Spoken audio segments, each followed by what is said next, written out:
ನಮಸ್ಕಾರ ಗೆಳೆಯರೇ, ನಾನು ಅಂದು ಕೆಲಸಕ್ಕೆ ರಜೆ ಹಾಕಿದ್ದೆ. ಬೆಳಗ್ಗೆ ಸ್ವಲ್ಪ ಲೇಟಾಗಿ ಎದ್ದು ಸ್ನಾನ ಮಾಡಿ ಅಮ್ಮ ಮಾಡಿದ ತಿಂಡಿ ತಿಂದು ಹಾಗೆ ಕೂತು ಟಿವಿ ನೋಡ್ತಾ ಇದ್ದೆ. ಅಷ್ಟರಲ್ಲಿ ಅಮ್ಮ ಬಂದು, ರಾಖಿ ಎಲ್ಲಾದರೂ ಹೋಗೋದು ಇದೆಯಾ ಹೇಗೆ ಅಂತ ಕೇಳಿದರು.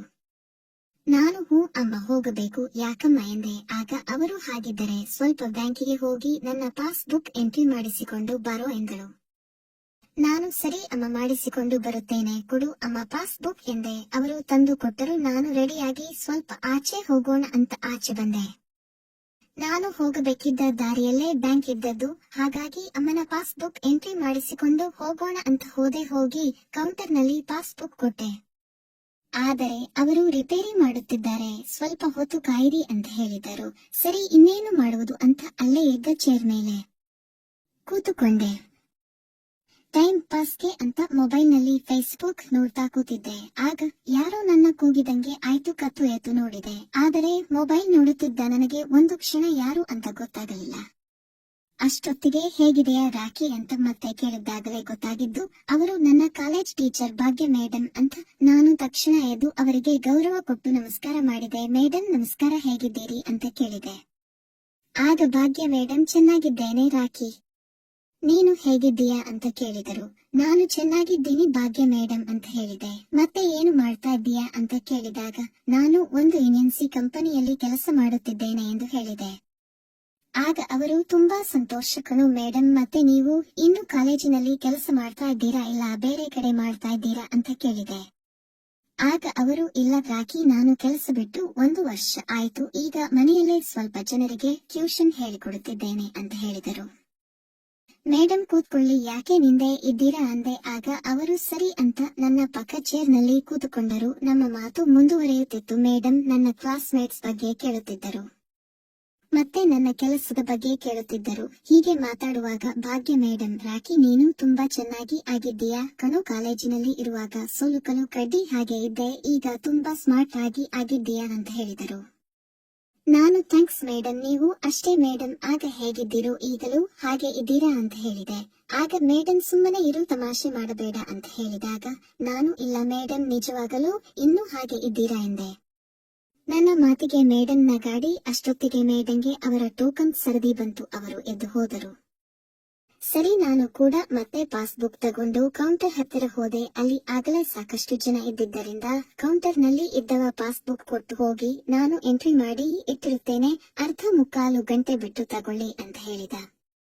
ನಾನು ಸರಿ, ಇನ್ನು ಏನು ಮಾಡುವುದು ಅಂತ ಪಾಸ್ಬುಕ್ ಕೊಟ್ಟೆ. ಅಷ್ಟರಲ್ಲಿ ಮೇಡಂ ಹಣ ಡ್ರಾ ಮಾಡಿ ಆಗಿತ್ತು. ಮತ್ತೆ ಮೇಡಂ ಹತ್ತಿರ ಹೋಗಿ, ಮೇಡಂ ಆಯ್ತಾ ಬ್ಯಾಂಕ್ ಕೆಲಸ ಅಂತ ಕೇಳಿದೆ. ಆಗ ಅವರು, ಹೂ ರಾಖಿ, ಆಯ್ತು, ನಿಂದು ಆಯ್ತಾ ಅಂತ ಕೇಳಿದರು. ನಾನು, ಇಲ್ಲ ಮೇಡಂ, ಪಾಸ್ಬುಕ್ ಎಂಟ್ರಿ ಇನ್ನೂ ಲೇಟ್ ಆಗುತ್ತೆ ಅಂತೆ, ಅರ್ಧ ಗಂಟೆ ಬಿಟ್ಟು ಬಂದು ತಗೊಳ್ಳಬೇಕು ಎಂದೆ. ಆಗ ಅವರು, ಹೂ ಸರಿ, ಹಾಗಿದ್ರೆ ಮತ್ತೆ ಏನು ಸಮಾಚಾರ ಅಂತ ಕೇಳಿದರು. ನಾನು, ಎಲ್ಲ ನೀವೇ ಹೇಳಬೇಕು ಮೇಡಂ, ನೀವೀಗ ಮನೆಗೆ ಅಂತ ಕೇಳಿದೆ. ಆಗ ಅವರು, ಹೌದು ಬಾರ್ ಆಕೆ ನಮ್ಮ ಮನೆಗೆ ಎಂದು ಅರ್ಧ ಗಂಟೆ ಕಾಯಬೇಕು ಅಲ್ವಾ, ನನ್ನ ಮನೆ ಇಲ್ಲೇ ಪಕ್ಕದಲ್ಲಿ ಇದೆ ಅಂತ ಕರೆದರು. ನಾನು, ಇರಲಿ ಮೇಡಂ, ಇನ್ನೊಂದು ಸಲ ಯಾವಾಗಲಾದರೂ ಬರ್ತೀನಿ ಅಂತ ಹೇಳಿದೆ. ಆಗ ಅವರು, ನಾವು ಮತ್ತೆ ಯಾವಾಗ ಸಿಗ್ತೀವೋ ಏನೋ ಪರವಾಗಿಲ್ಲ ಬಾ ಅಂತ ಒತ್ತಾಯ ಮಾಡಿದರು. ನಾನು ಸರಿ ಅಂತ ತಲೆ ಆಡಿಸಿ ನಾವಿಬ್ಬರು ಬ್ಯಾಂಕಿನಿಂದ ಆಚೆ ಬಂದ್ವಿ. ನಾನು ನನ್ನ ಬೈಕ್ ಸ್ಟಾರ್ಟ್ ಮಾಡಿದೆ. ಭಾಗ್ಯ ಮೇಡಂ ನನ್ನ ಹಿಂದೆ ಕೂತುಕೊಂಡು ಅವರ ಮನೆಗೆ ದಾರಿ ತೋರಿಸಿದರು. ಮನೆಗೆ ಬಂದು ಮೇಡಂ ಬೀಗ ತೆಗೆದು ಬಾ ಒಳಗೆ ಅಂದರು. ಒಳಗೆ ಹೋಗಿ ಕೂತ್ಕೋ ಅಂತ ಸೋಫಾ ಕಡೆ ತೋರಿಸಿದರು. ನಾನು ಸೋಫಾದಲ್ಲಿ ಕೂತೆ. ಆಗ ಅವರು, 1 ನಿಮಿಷ ಬರ್ತೀನಿ ಅಂತ ಒಳಗೆ ಹೋಗಿ ಡ್ರೆಸ್ ಚೇಂಜ್ ಮಾಡಿಕೊಂಡು ಬಂದರು. ರಾಖಿ, ಏನ್ ತಗೊಳ್ತೀಯ, ಕಾಫಿನ ಟೀನಾ ಅಂತ ಕೇಳಿದರು. ನಾನು ಟೀ ಅಂದೆ. ಆಗ ಮೇಡಂ, ಸರಿ 2 ನಿಮಿಷ ತರ್ತೀನಿ ಅಂತ ಅಡುಗೆ ಮನೆಗೆ ಹೋದರು. ನಾನು ಅವರ ಮನೆ ನೋಡುತ್ತಿದ್ದೆ. ಅಲ್ಲಿ ಯಾರದ್ದೋ ಫೋಟೋಗೆ ಹಾರ ಹಾಕಿತ್ತು, ಯಾರಿರಬಹುದು ಅಂತ ತಲೆ ಕೆಡಿಸಿಕೊಂಡು ಕೂತಿದ್ದೆ. ಅಷ್ಟರಲ್ಲಿ ಭಾಗ್ಯ ಮೇಡಂ ಬಂದು, ತಗೋ ರಾಖಿ ಅಂತ ತಟ್ಟಿ ಕೊಟ್ಟರು. ಇನ್ನೊಂದು ಕಪ್ ಹಿಡಿದು ನನ್ನ ಎದುರಿನ ಚೇರ್ ಮೇಲೆ ಕೂತರು. ಮೇಡಂ, ಮನೆಯಲ್ಲಿ ಯಾರು ಇಲ್ಲ, ಕೆಲಸಕ್ಕೆ ಹೋಗಿದ್ದಾರಾ ಅಂತ ಕೇಳಿದೆ. ಆಗ ಅವರು, ಇಲ್ಲ ರಾಖಿ ಮಗ US ನಲ್ಲಿ ಕೆಲಸ ಮಾಡುತ್ತಿದ್ದಾನೆ ಅಂತ ಹೇಳಿದರು. ಮತ್ತೆ ಮನೆಯಲ್ಲಿ ಯಾರ್ಯಾರು ಇದ್ದೀರಾ ಮೇಡಂ ಅಂತ ಕೇಳಿದೆ. ಆಗ ಅವರು, ಸದ್ಯಕ್ಕೆ ನಾನೊಬ್ಬಳೇ ರಾಖಿ ಎಂದರು. ನಾನು ಆಶ್ಚರ್ಯದಿಂದ ಮತ್ತೆ ಅಂಕಲ್ ಅಂತ ಕೇಳಿದೆ. ಆಗ ಮೇಡಂ, ಇಲ್ಲ, ಅವರು ಹೋಗಿ 2 ವರ್ಷ ಆಯ್ತು ಅಂತ ಹೇಳಿದರು. ಅಂಕಲ್ಗೆ ಏನಾಗಿತ್ತು ಮೇಡಂ ಅಂತ ಕೇಳಿದ್ದಾಗ ಹಾರ್ಟ್ ಅಟ್ಯಾಕ್ ಅಂತ ಮುಖ ಸಪ್ಪೆ ಮಾಡಿಕೊಂಡರು. ನಾನು ಮುಂದೆ ಏನೂ ಕೇಳಲಿಲ್ಲ, ಸುಮ್ಮನೆ ಟೀ ಕುಡಿಯುತ್ತಿದ್ದೆ. ಆಗ ಮೇಡಮ್ ಮತ್ತೆ ರಾಖಿ ಯಾವಾಗ ಮದುವೆ ಅಂತ ಕೇಳಿದರು. ನಾನು ಅಯ್ಯೋ ಮೇಡಮ್, ಈಗ ತಾನೇ ಒಳ್ಳೆ ಕೆಲಸ ಸಿಕ್ಕಿದೆ, ಸ್ವಲ್ಪ ಟೈಮ್ ಆಗಲಿ ನೋಡೋಣ ಅಂತ ಹೇಳಿದೆ. ಆಗ ಅವರು ಅದ್ಯಾಕೋ ನೀವು ಹುಡುಗರೆಲ್ಲ ಹಾಗೆ ಹೇಳ್ತೀರಾ, ಓದಿದ್ದೀರಾ, ಒಳ್ಳೆ ಕೆಲಸ ಇದೆ, ಮತ್ತೆ ಏನು ನಿಮಗೆ ಮದುವೆ ಮಾಡಿಕೊಳ್ಳೋಕೆ, ನಿನಗೆ ಈಗ ಎಷ್ಟು ವಯಸ್ಸು ಅಂತ ಕೇಳಿದರು.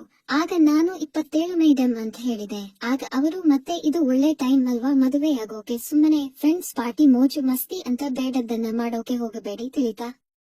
ಅಯ್ಯೋ ಹಾಗೇನೂ ಇಲ್ಲ ಮೇಡಮ್, ನಾನು ಕೆಲಸ ಆಯ್ತು ಮನೆ ಆಯ್ತು ಅಂತ ಇರ್ತೀನಿ ಅಂದೆ. ಆಗ ಅವರು ನನಗೆ ಗೊತ್ತಿಲ್ವಾ ನಿಮ್ಮ ಹುಡುಗರ ಕತೆ ಅಂತ ಸ್ಮೈಲ್ ಕೊಟ್ರು. ನಾನು ಸುಮ್ಮನೆ ಟೀ ಕುಡಿತಾ ಕೂತಿದ್ದೆ. ಯಾಕೋ rakhi girl friends love give ಏನೂ ಇಲ್ವೇನೋ ನಿನಗೆ ಅಂತ ಕೇಳಿದರು. ಆಗ ನಾನು ಇಲ್ಲ ಮೇಡಮ್, ಅದೆಲ್ಲ ನಮಗೆ ಎಲ್ಲಿ ಇದೆ ಭಾಗ್ಯ. ಆಗ ಅವರು ಯಾಕೋ ಹಾಗೆ ಹೇಳ್ತೀಯ, ಏನಾಗಿದೆ ನಿನಗೆ, ಒಳ್ಳೆ ಮೈಕೈ ತುಂಬಿಕೊಂಡು ಬಾಹುಬಲಿ ತರ ಇದೆಯಾ ಅಂತ ನಗುತ್ತಾ ಹೇಳಿದರು. ನಾನು ಸಂಕೋಚದಿಂದ ಏನು ಮಾತಾಡದೆ ಸುಮ್ಮನೆ ಸ್ಮೈಲ್ ಮಾಡಿದೆ. ಮೇಡಮ್ ಟೀ ಕಪ್ ತಗೊಂಡು ಹೋಗಿ ಅಡುಗೆ ಮನೆಯಲ್ಲಿ ಇಟ್ಟು ಬಂದು ನನ್ನ ಪಕ್ಕದಲ್ಲೇ ಕೂತುಕೊಂಡರು. ಮೇಡಮ್ ನಮಗೆ ಕಾಲೇಜಿನಲ್ಲಿ ಕೆಮಿಸ್ಟ್ರಿ ಹೇಳಿಕೊಡುತ್ತಿದ್ದರು. ಆಗ ನಾವುಗಳು ಭಾಗ್ಯ ಮೇಡಮ್ ಕ್ಲಾಸ್ ಅಂದರೆ ಮಿಸ್ ಮಾಡದೆ ಹೋಗುತ್ತಿದ್ದೆವು. ಯಾಕೆ ಅಂದ್ರೆ ಭಾಗ್ಯ ಮೇಡಮ್ ತುಂಬಾ ಬ್ಯೂಟಿ, ಪಾಠಕ್ಕಿಂತ ಮೇಡಮ್ ಬ್ಯೂಟಿ ನೋಡಲು ನಾವು ಕ್ಲಾಸಿಗೆ ಹಾಜರಾಗುತ್ತಿದ್ದೆವು. ಹೀಗೆ ನಾನು ಒಂದು ಕ್ಷಣ ಕಾಲೇಜಿನ ದಿನಗಳನ್ನು ನೆನಪಿಸಿಕೊಳ್ಳುತ್ತಿದ್ದಾಗ ಭಾಗ್ಯ ಮೇಡಮ್ ನನ್ನ ತಟ್ಟಿ ಎಚ್ಚರಿಸಿದರು. ಹೇ ರಾಖಿ, ಎಲ್ಲಿ ಕಳೆದು ಹೋಗಿದ್ದು ಅಂತ ಕೇಳಿದರು. ನಾನು ಗಾಬರಿಯಿಂದ ಹಾ ಮೇಡಮ್ ಏನಿಲ್ಲ ಅಂದೆ. ಆಗ ಅವರು ಹೇಳು ರಾಖಿ, ಏನ್ ಯೋಚಿಸುತ್ತಿದ್ದೆ ಅಂತ ಕೇಳಿದರು. ನಾನು ಏನಿಲ್ಲ ಮೇಡಮ್, ಕಾಲೇಜ್ ದಿನಗಳು ನೆನಪು ಬಂತು ಅಂದೆ. ಆಗ ಅವರು ಓ ಹೌದಾ, ಕಾಲೇಜಿನಲ್ಲಿ ಎಷ್ಟೆಲ್ಲಾ ತರಲೆ ಮಾಡಿದ್ರಿ ಅಲ್ವಾ ಅಂತ ನಗುತ್ತಾ ಹೇಳಿದರು.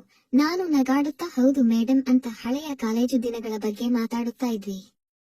ಆಗ ಮೇಡಮ್ ಹಾ ನೀವುಗಳು ಎಷ್ಟು ಪೋಲಿಗಳು ಅಂತಾನೂ ನನಗೆ ಗೊತ್ತು ಅಂತ ಒಂದು ಸ್ಮೈಲ್ ಕೊಟ್ರು. ನಾನು ಯಾಕೆ ಮೇಡಮ್, ನಾವೇನು ಹಾಗೆ ಇರಲಿಲ್ಲವಲ್ಲ ಅಂತ ಸ್ಮೈಲ್ ಕೊಟ್ಟು ಹೇಳಿದೆ. ಆಗ ಅವರು ಹೌದು ಹೌದು, ನಿಮ್ಮೆಲ್ಲ ಆಟಗಳು ನನಗೆ ಗೊತ್ತಿಲ್ಲ ಅಂತ ಅಂದುಕೊಂಡ್ರ ಅಂತ ನನ್ನ ತೊಡೆ ಸವರಿದರು. ಮೇಡಮ್ ಏನ್ ಮಾಡ್ತಾ ಇದ್ದೀರಾ ಅಂತ ಹೇಳಿದೆ.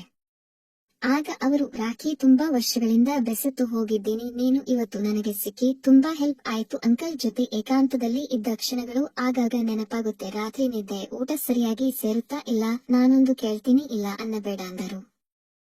ಹೇಳಿ ಮೇಡಮ್ ಎಂದೆ. ರಾಖಿ, ನೀನು ನನಗೆ ಸುಖ ಕೊಡ್ತೀಯಾ ಪ್ಲೀಸ್, ನಿನಗೆ ಬೇಕಿದ್ರೆ ದುಡ್ಡು ಕೊಡ್ತೀನಿ ಅಂತ ಹೇಳಿದರು.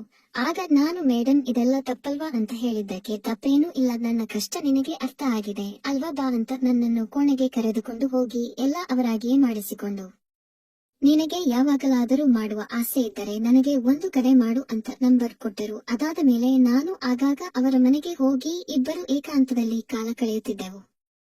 ಫ್ರೆಂಡ್ಸ್, ಈ ಕತೆ ಇಷ್ಟವಾದಲ್ಲಿ ಲೈಕ್ ಮಾಡಿ, ಸ್ನೇಹಿತರೊಂದಿಗೆ ಹಂಚಿಕೊಳ್ಳಿ, ಚಾನೆಲ್ ಅನ್ನು ಸಬ್ಸ್ಕ್ರೈಬ್ ಮಾಡಿ, ಸಪೋರ್ಟ್ ಮಾಡಿ. ಮುಂದಿನ ವಿಡಿಯೋದಲ್ಲಿ ಸಿಗೋಣ. ನಮಸ್ಕಾರ.